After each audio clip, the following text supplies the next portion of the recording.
Ghost to Ghost AM.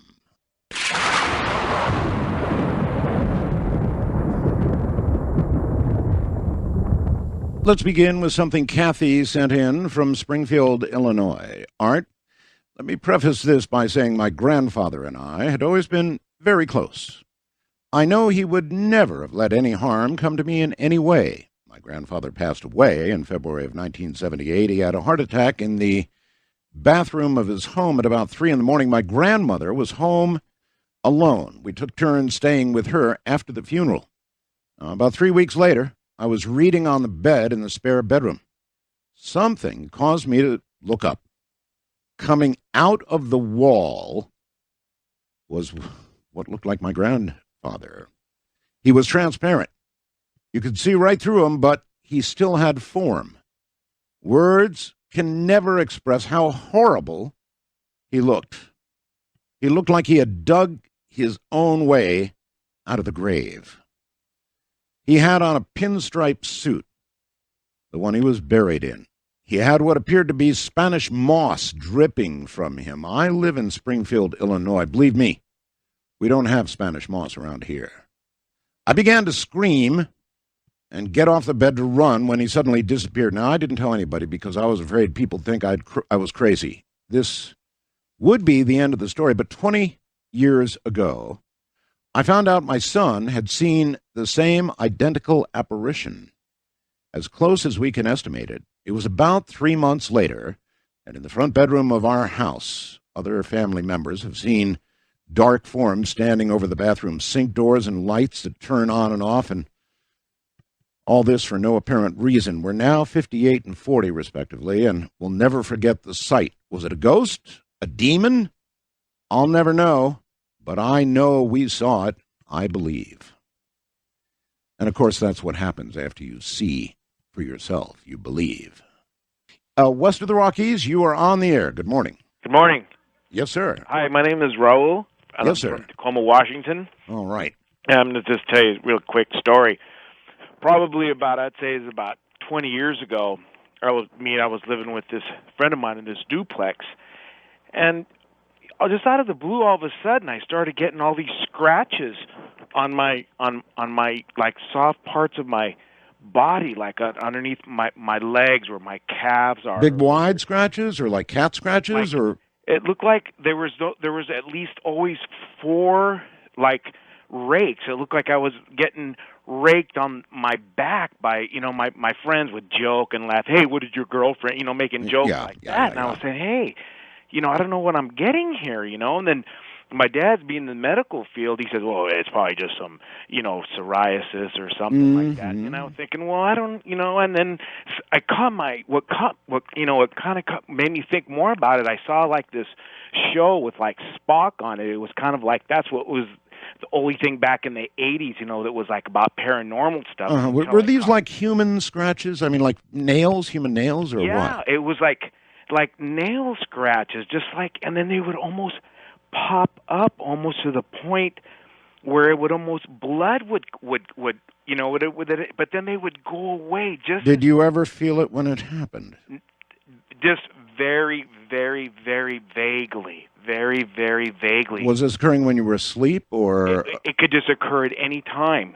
We could just be sitting there at that time, in the early 80s, we were sitting there watching some MTV or something, just sitting around hanging out, and all of a sudden I'd say, hey, look, guys, and I'd pull down my shirt, and then right there behind my neck is these rake marks, and then it caught my, like I say, that show, was that narrator, and they showed this same similar incident to this guy that was just in like Boston, and So how did it resolve? Did it just go away, or what? Finally, when we moved from that duplex, it just went away. And then finally, as years went on, people would say, "Yeah, you were a victim of a stigmata," and I didn't even know what that was. Mm-hmm. I didn't know about all this stuff, and so I started listening to your show.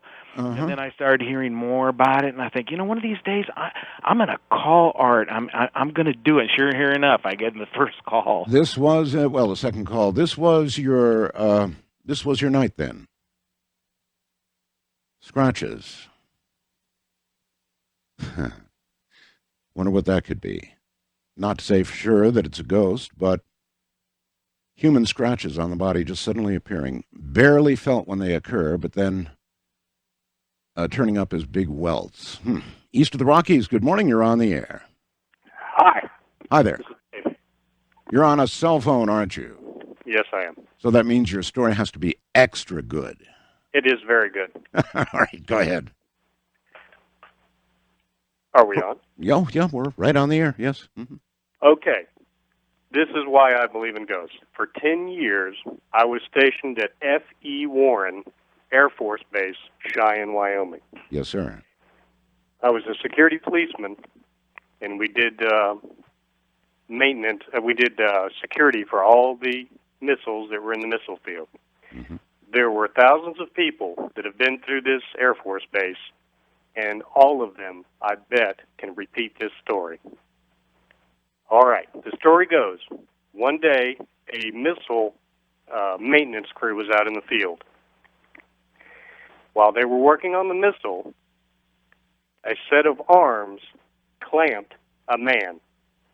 If you can imagine sticking up your finger in the air and grabbing it with a pair of pliers, that's what these arms are like, because... Wait a minute. Why would everybody know about this story? Because this, when I finish, you're going to understand. This is a very famous story. Okay. But I've never heard it repeated. So, this missile is held in place by these large clamps because it can take a direct hit from a nuclear missile. So these things are very, very solid. Right. So while he was working on the missile, for some reason, this clamp activated and pinched the man almost in half. Oh, my God.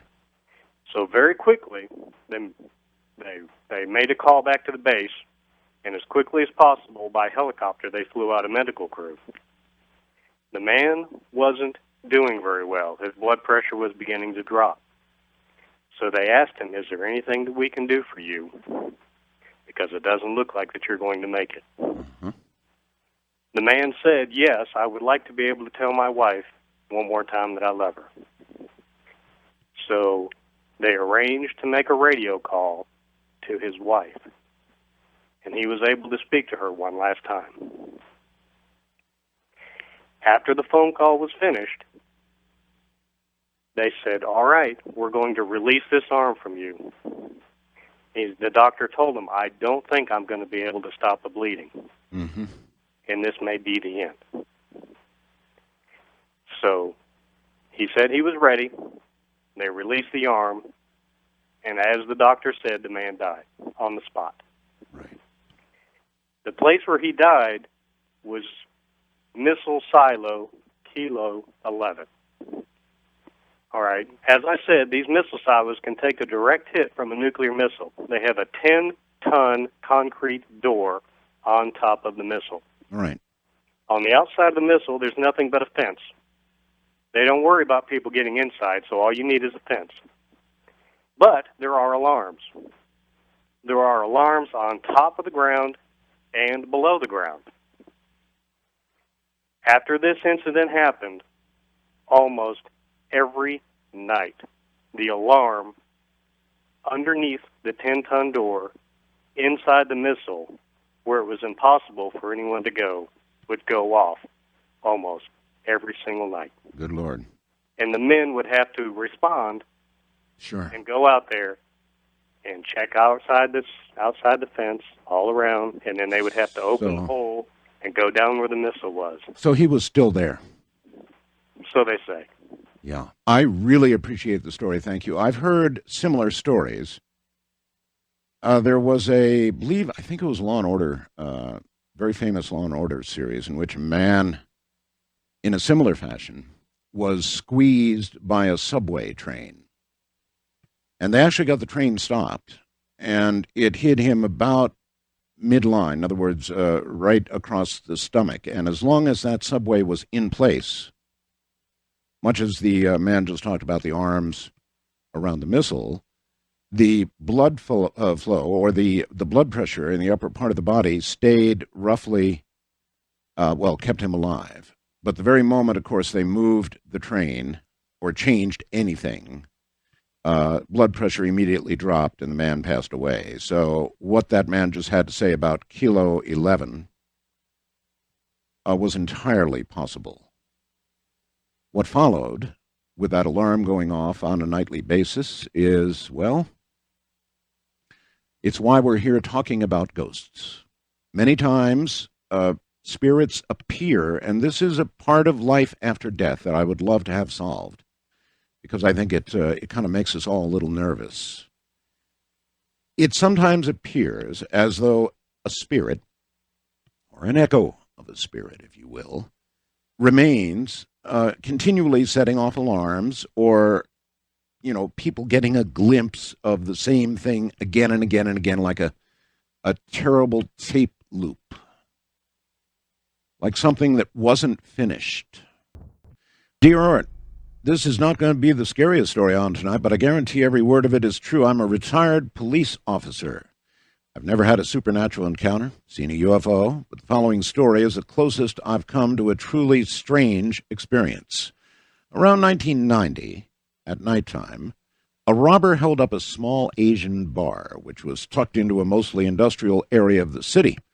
A solo patrol officer happened quickly upon the scene, confronted the robber, who was walking on foot in a nearby alley. The robber turned, smiled, and quickly crouched and reached for his gun in his waistband.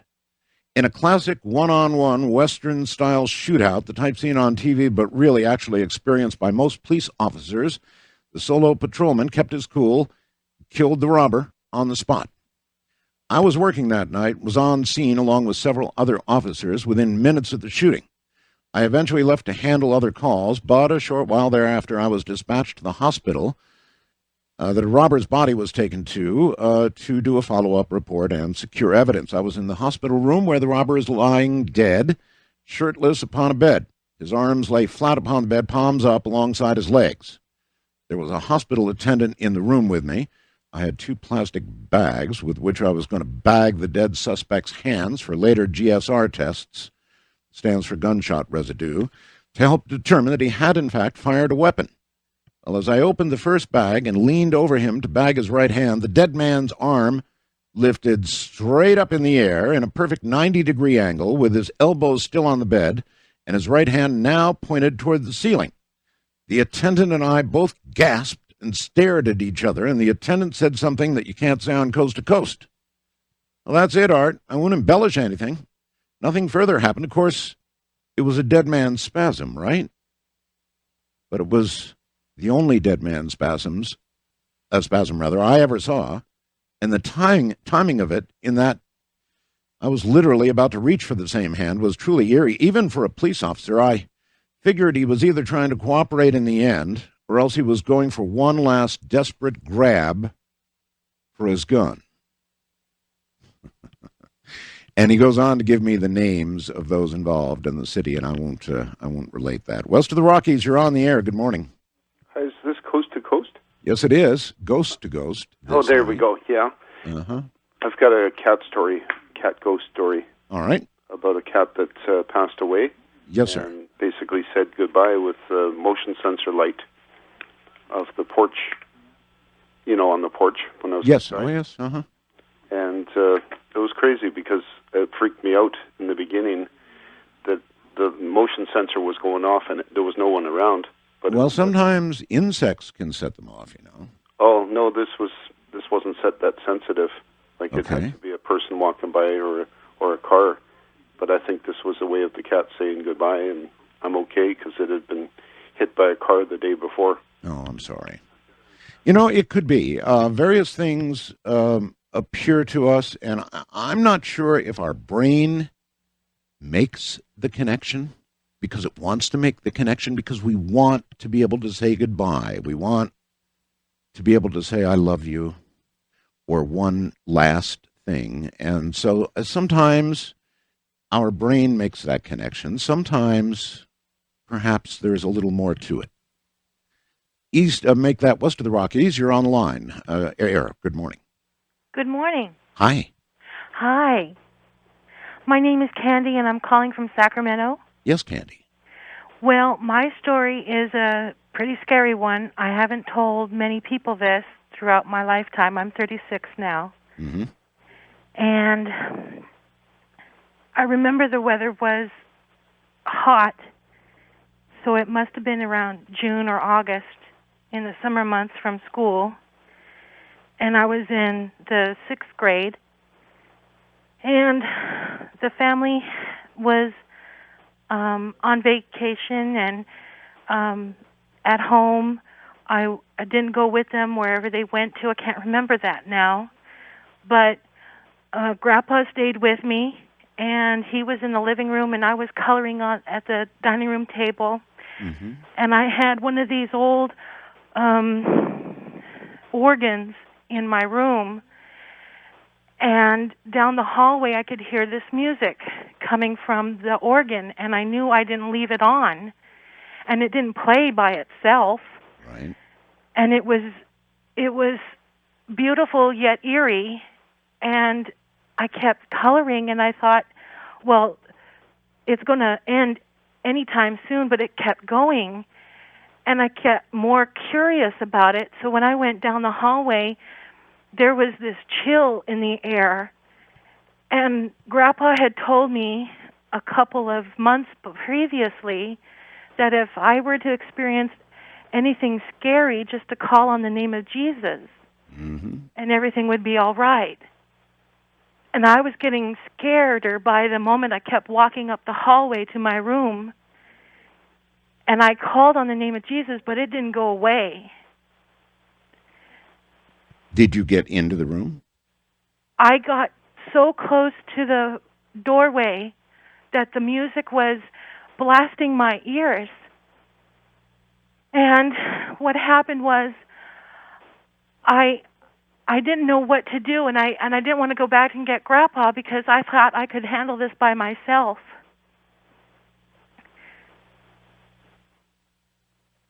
And Then I can hear you. I can actually hear the fear in your voice as you're telling this. I've been listening since 1998 to you and George Norrie, and this is the first time that I've ever been able to get onto the radio to tell my experience. Okay, so what finally happened? Did it just stop or what? No, when I turned into the doorway real fast, there was this thing that I can't describe to anybody, but I have drawn pictures of it to. Okay, we'll try. You're going to have to give it a try. This thing, yes, non-human thing. I guess if it was human, you wouldn't say thing, would you? No, it was unearthly. I have no formal description of how to put into words what it looked like, but it was red. And it was glowing. Oh. And it must have been a demon that I saw. Did it have a form, a body, arms, legs, that kind of thing, or any appendages at all? Yes, and it was using its hand-like fingers on my organ player. Yikes. And it looked straight at me with yellow eyes. Yellow eyes. And red with yellow eyes. Yeah, it was the most unbelievable, undescribable being. And I'm shaking right now, but I can hear it. It challenged me at the age of 6 years old. So I said, in the name of Jesus Christ, be gone, I command you. And it lifted its head up like it had never been told this before and just vanished. Whew. All right, well, that's some story. That's some story, and those are some words from a 6-year-old. I really appreciate your call. Well, thank you for taking my call. Well, thank you for making it, and take care. Yellow eyes, huh? Listen, I've got a picture up on the website you might want to see. I'm pretty picky when it comes to so-called ghost photographs. I I don't latch on to just any, but this was sent to me by Robert. It arrived about a week and a half ago or so. It's obviously taken in an ICU room in a hospital in Colorado. And it was just a nurse testing a new camera, testing the flash in a new camera.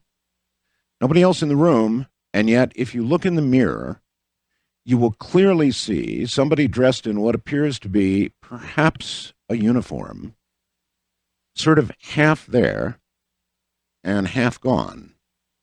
It looks like an old uniform to me. Looks like whoever this is has been around for some time. And this has to be one of the best ghost photographs I think I've ever seen. So you might want to go take a look at that. Again, from a Colorado ICU room. And Robert, I want to thank you for sending that along. It's really a good one.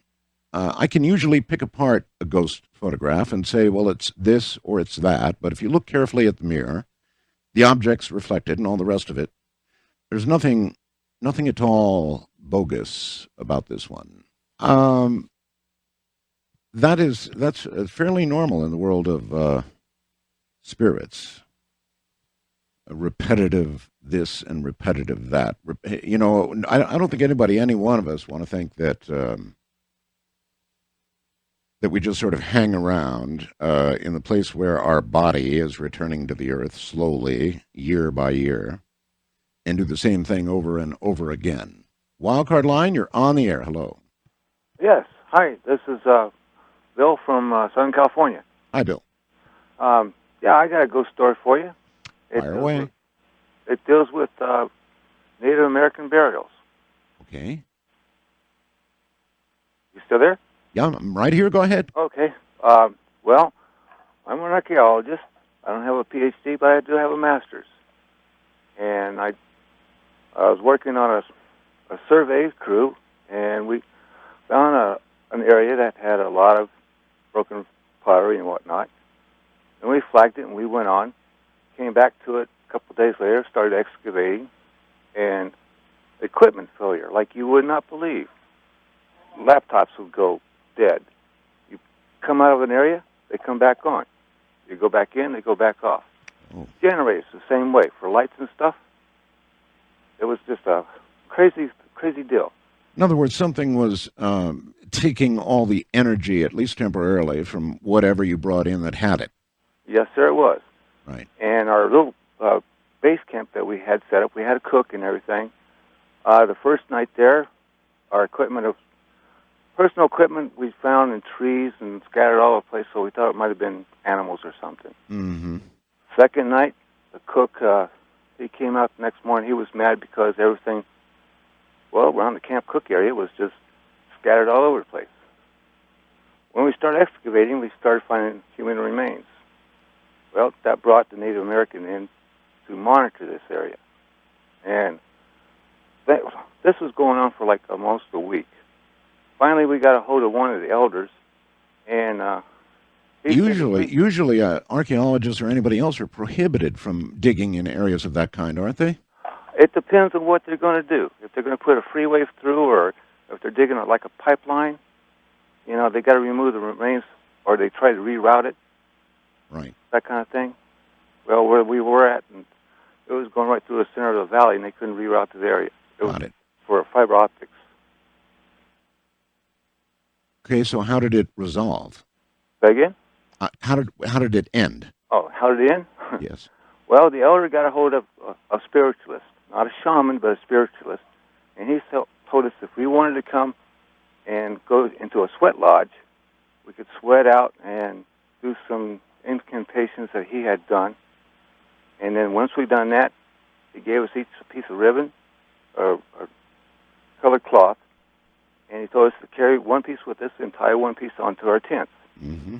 Those that went, nothing happened. Those that didn't, everything happened over again.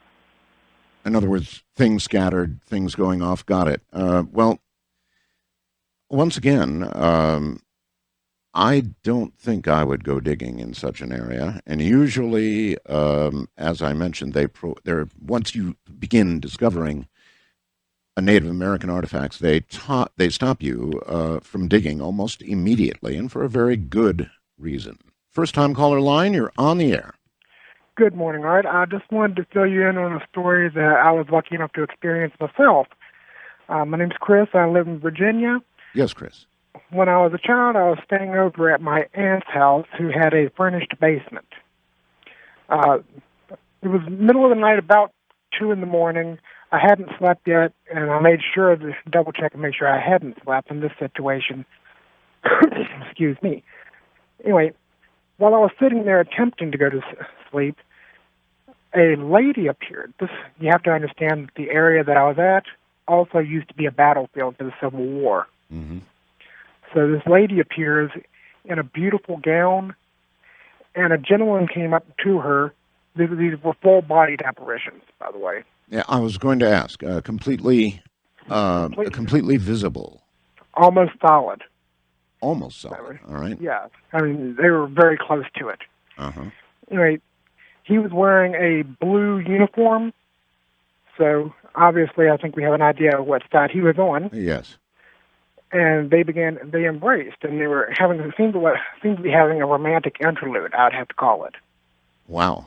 All of a sudden, a gentleman in gray appeared in a tattered gray beat-down uniform. Right. With bayonet in hand. He ran up on the gentleman in blue and started sticking him. My God. Over and over, repeatedly gutting this gentleman with the bayonet. And when I say gutting, I mean intestines hanging off the end of the bayonet kind of guy. Oh. It was quite nasty. And then, after a few moments of that sticking him, and she's, forgive the term, freaking out, understandably, poof, vanish. So it's like it's kind of like you had a north-south battle of manifest right in front of you on all, apparently, I guess you would guess, over a woman. That's the best way I can view it. The gentleman in blue, definitely dead. No question about that. Was all this just visual, or did you hear things as well? You could hear little bits and pieces, but not very loud. You know, you could hear, her crying kind of deal, her saying to stop. You could hear a groan here and there. You could hear a stick occasionally. And so once all this was over, they all just faded away, huh? It wasn't even a fade away. It was a poof, gone. Poof, gone. All right. Well, poof, gone is what we have to be right now. This is Ghost to Ghost AM. This is Ghost to Ghost AM. Now, listen, everybody, unscreened calls. We're not screening the calls at all, so it's up to you. They've got to be good stories. The show will only be as good as your stories. One story per customer. Please try to use anything but a cell phone.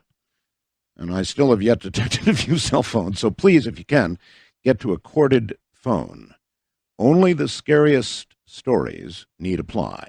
We'll be right back.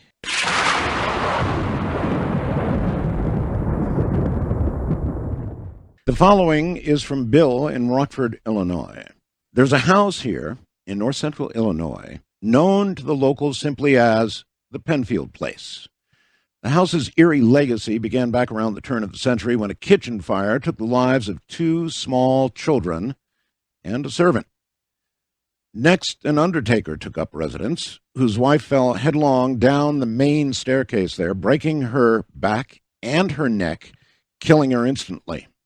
The funeral director's body was discovered a few months later in his own backyard, swaying from the branches of a maple tree where he had hanged himself in despair. Then the real tragedy commenced. A newlywed couple by the name of Penfield bought the place, moved in, and one night, not long after, the young bride, Mara Penfield, went missing. The jealous husband was always suspected in her disappearance, but nothing ever came of it, not until a decade later, in the 1940s, when 17-year-old Mara Penfield was finally found again. Her sad remains were unearthed by some workmen in the backyard of her former home, buried beneath that infamous maple. She'd been stabbed, rolled up inside an oriental carpet, appendages dismembered and removed to only God and the killer knows where. Her missing limbs were never found. After that, the house went really bad.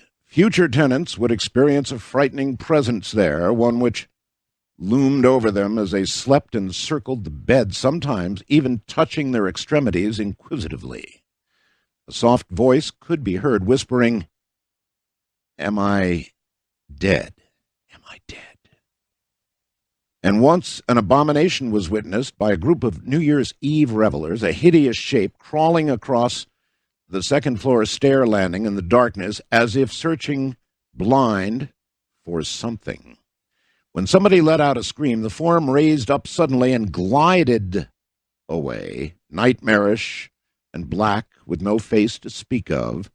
The large dwelling eventually fell victim to neglect and was converted into a tenement room and boarding. But I can distinctly remember once in the 1970s when a young, expectant mother living there broke out in a high fever one night and miscarried inside that same shuttered house, giving birth afterward to a stillborn boy at a nearby hospital.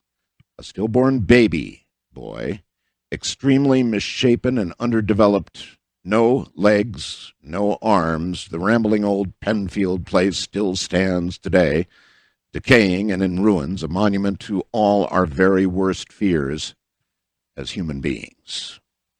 First-time caller line, you're on the air. Hello?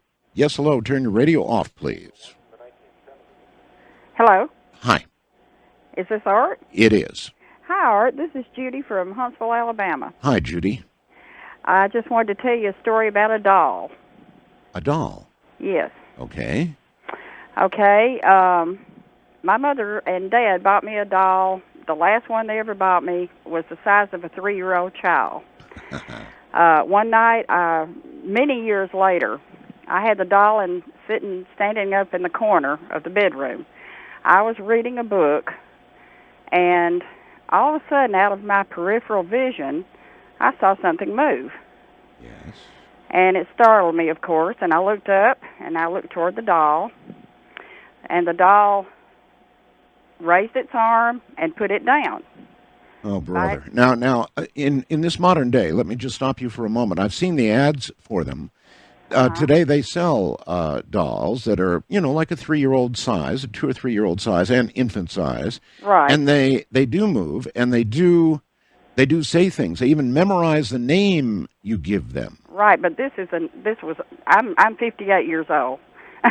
I hear you. So there was no name memorized, or there was no movement. This was just a doll. Just a plain doll, the size of a 3-year-old child. And you saw her raise her arm. She raised it up. She put it down. It, of course, terrified me. Yes. I broke out in a cold sweat. And the only thing I knew to do was to go and pick the thing up and take it and put it in the den. And I did that. Well, the next day I told my family about it. And, of course, some believed me, some didn't. My mother said, well, I don't want you to do away with the doll because that's the last one we bought you. It's sort of sentimental. Sure. She took it over to her apartment. She said, I'll keep it. Okay. Yes. Things started happening at her apartment. She woke up one night out of a deep sleep, and she said standing beside her bed was a dark figure. And the only way she could describe this, it was during Star Wars, was it looked like Darth Vader. But, to me, it was like a demon. Oh, my God. Not the doll, though. No, it wasn't the doll. It was a dark figure standing beside her bed. Do you think the doll brought this to her? I think it did.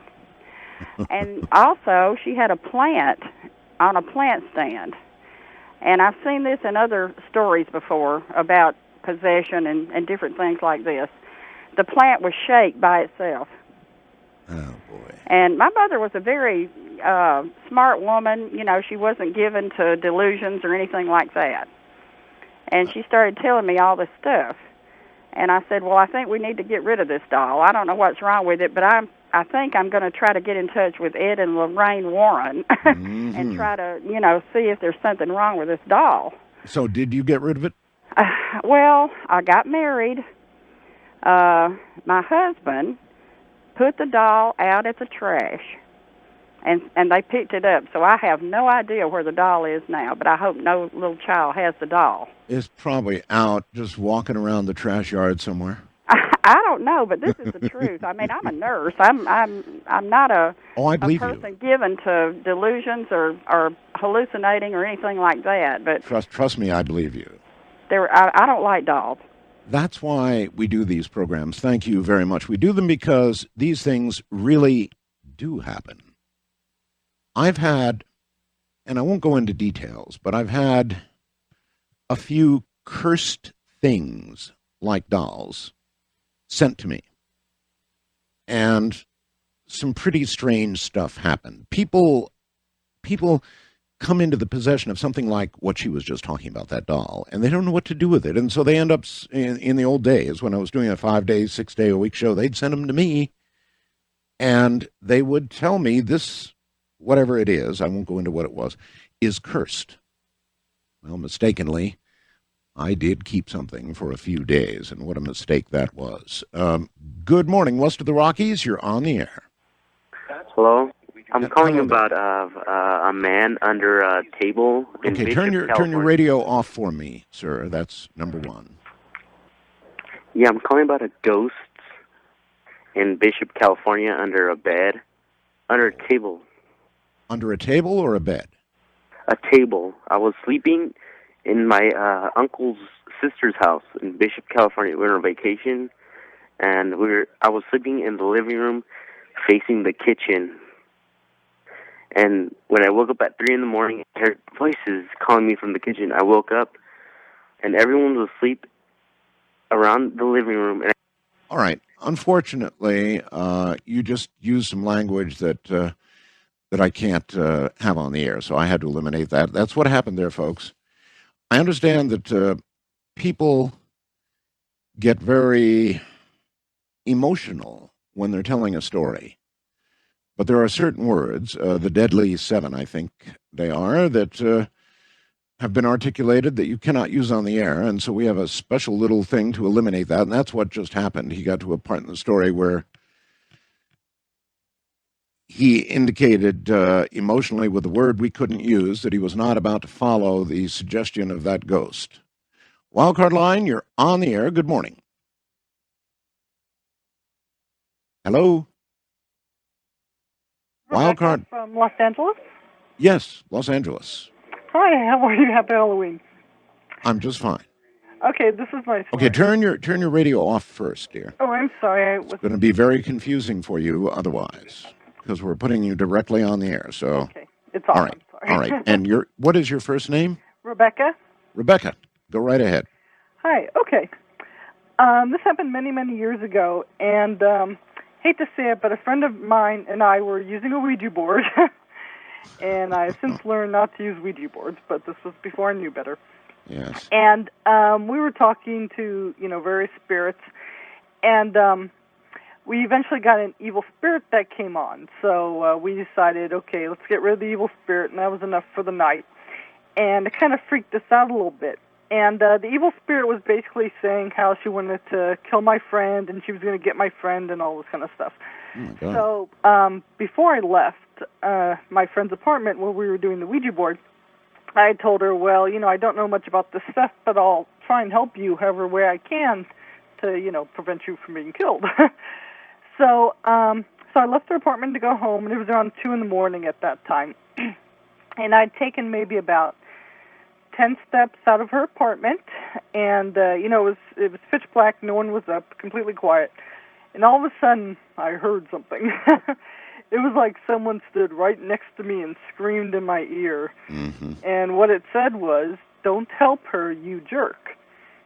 Don't help her, you jerk." God. So, of course, that totally freaked me out. So I ran back to my friend's apartment, and I'm like, "Help, let me in." Sure. So she calmed me down a little bit, and we kind of talked about it. And what she said is that she was going to send her guardian angel home with me to kind of protect me, because now we thought this thing might be after me. So I kind of poo-pooed it. I was like, yeah, right, her guardian angel. But, I figured, why not? Because I didn't really know too much about it and didn't know if I believed or not. But it was getting late, so I eventually go back up to my car, and I'm starting to drive home, and I'm driving along on the freeway. Then all of a sudden, as I'm driving along, bam, right in the passenger seat of my car, this man appeared. Wow. Like fully formed, completely solid, not like ghostly, wearing jeans and a shirt. And he basically turned towards me, smiled, waved, and then disappeared.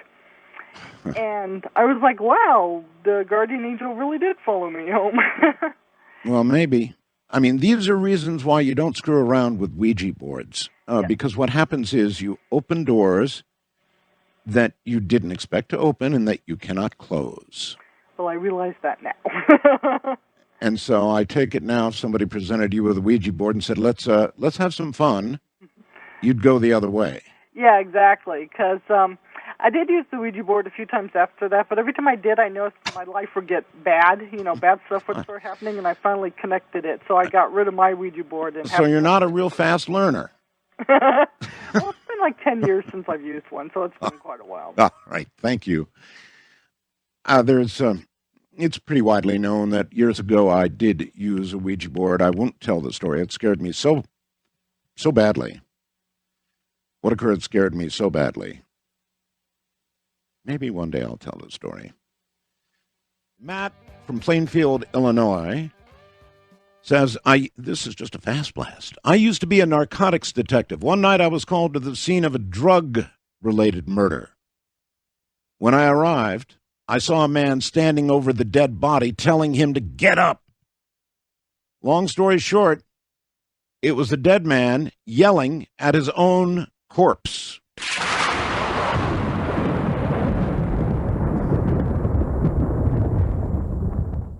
Even though what we're doing tonight are ghost stories, this is really all about whether there is some kind of existence after physical death, right? Barbara says, not that scary, but this is the reason I believe our spirits go on after we leave our physical bodies. In 2000, my ex-wife and I were expecting our youngest son. I was in the Navy at the time. We lived in San Diego. I was on a 6-week exercise in Hawaii when I got a sudden Red Cross message that I needed to get home. My ex-wife had to have emergency surgery, and there was a very good chance she'd lose the baby at 5 months. I was able to get emergency leave and a plane ticket, made it to the hospital 21 hours later, just before she went in.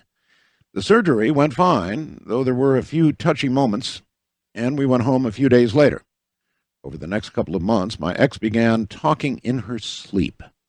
The conversations always sounded friendly, though I could never make out quite what was said. She'd never talked in her sleep before and didn't say anything about having strange dreams, so I left it alone. She was put on bed rest, and we were at the doctor's office about twice a week. I was worried and prayed every night for my son to be healthy. My ex went into labor, and it was a problem, and then another problem, and a problem after that. There were issues with the pain medication they'd put her on, problems with monitoring equipment, you name it, it happened. When my son was born, he didn't have a heartbeat, wasn't breathing, and was a light blue color. I think every doctor in the hospital that night was in the room, and I can't say enough good things about them. They placed my son on a cart and ran out of the room. There were people taking care of my ex, trying to make sure she was going to make it, so I went to find my son. I was not familiar with that area of the hospital, and there wasn't anybody around to ask because everybody was trying to either care for my ex or my son. I heard someone call my name on my right side, so assuming it was a doctor, I went towards the sound. Then another voice called my name from down the hall. I'm running down the hall, and the word "here" filled my head. I really can't describe it. I looked, and there was my son being worked on. I walked into the room. The doctor looked at me. He had this look on his face, and I just know it wasn't good. The nurses just looked at me. I began to cry because I knew my son was dead. Now, this is where it all gets a little strange. I noticed some movement out of the corner of my eye. It was very fast, so I looked in that direction. There wasn't anything there. I walked over to where the little baby was and was going to touch him, my hand an inch over his chest. The doctors were doing whatever they were doing a little away from me. They'd totally given up. Then out of the blue, my son starts slightly moving and lets out this huge, strong cry. Of course, I jumped a little. I lost my balance and began to fall backward.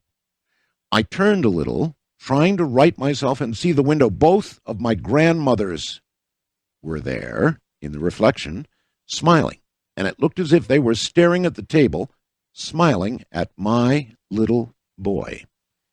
After that, he did have a few medical problems, a couple of surgeries to fix a few things. Now, a healthy 7-year-old.